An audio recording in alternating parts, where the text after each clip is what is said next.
ಶುಭೋದಯ, ನಮಸ್ಕಾರ, welcome to Yoyo Kannada. ಬನ್ನಿ ಈಗ ನೋಡೋಣ ಈ ದಿನದ ಟಾಪ್ 5 ಬ್ರೇಕಿಂಗ್ ನ್ಯೂಸ್.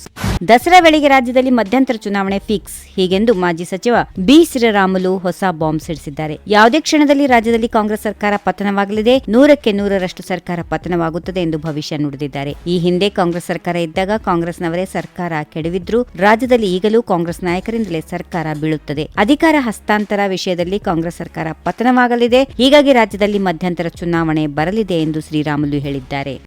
ಲೋಕಸಭಾ ಚುನಾವಣೆಯ ಬಳಿಕ ಬಿಜೆಪಿ ಪಕ್ಷದಿಂದ ಅಂತರ ಕಾಯ್ದುಕೊಂಡಿದ್ದ ಮಾಜಿ ಸಚಿವ ಜೆಸಿ ಮಾಧುಸ್ವಾಮಿ ಅವರು ಮುಖ್ಯಮಂತ್ರಿ ಸಿದ್ದರಾಮಯ್ಯ ಅವರನ್ನ ಅಧಿಕೃತ ನಿವಾಸ ಕಾವೇರಿಯಲ್ಲಿ ಭೇಟಿ ಮಾಡಿ ಚರ್ಚೆ ನಡೆಸಿದ್ದಾರೆ. ಜೆಸಿ ಮಾಧುಸ್ವಾಮಿ ಬಿಜೆಪಿ ಹಿರಿಯ ನಾಯಕರಾಗಿದ್ರು. ಇತ್ತೀಚಿನ ದಿನಗಳಲ್ಲಿ ಪಕ್ಷದ ಚಟುವಟಿಕೆಗಳಿಂದ ದೂರವಿದ್ದರು. ಇದೀಗ ಈ ಭೇಟಿಯು ರಾಜಕೀಯ ವಲಯದಲ್ಲಿ ವ್ಯಾಪಕ ಕುತೂಹಲ ಮೂಡಿಸಿದೆ.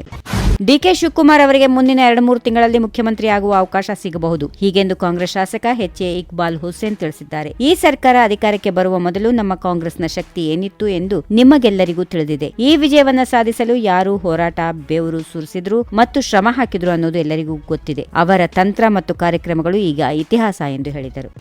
ಡಿಕೆ ಶಿವಕುಮಾರ್ಗೆ ಸಿಎಂ ಆಗುವ ನ್ಯಾಚುರಲ್ ಯೋಗ ಇಲ್ಲ, ಸಿಸೇರಿಯನ್ ಆಗಬೇಕು, ಹೀಗೆಂದು ವಿಪಕ್ಷ ನಾಯಕ ಆರ್ ಅಶೋಕ್ ವ್ಯಂಗ್ಯವಾಡಿದ್ದಾರೆ. ಅಶೋಕ್ ಬಳಿ ಭವಿಷ್ಯ ಕೇಳ್ತೀನಿ ಎಂದು ಡಿಕೆಶಿಗೆ ತಿರುಗೇಟು ನೀಡುತ್ತಾ, ಅವರಿಗೆ ಭವಿಷ್ಯವನ್ನ ನಾನು ಹಿಂದೆ ವಿಧಾನಸೌಧದಲ್ಲಿ ಹೇಳಿದ್ದೆ, ಡಿಕೆಶಿಗೆ ಅಧಿಕಾರ ಹಾಗೆ ಸಿಗೋದಿಲ್ಲ, ಜಾತಕದಲ್ಲಿ ಗುರು ಶುಕ್ರ ಶನಿ ಯೋಗ ಇಲ್ಲ, ನೀನು ಒದ್ದು ಅಧಿಕಾರ ಕಿತ್ತುಕೊಳ್ಳಬೇಕು, ನಾರ್ಮಲ್ ಡೆಲಿವರಿ ಆಗಲ್ಲ, ಸಿಸೇರಿಯನ್ ಮೂಲಕವೇ ಆಗಬೇಕು ಎಂದು ಹೇಳಿದರು.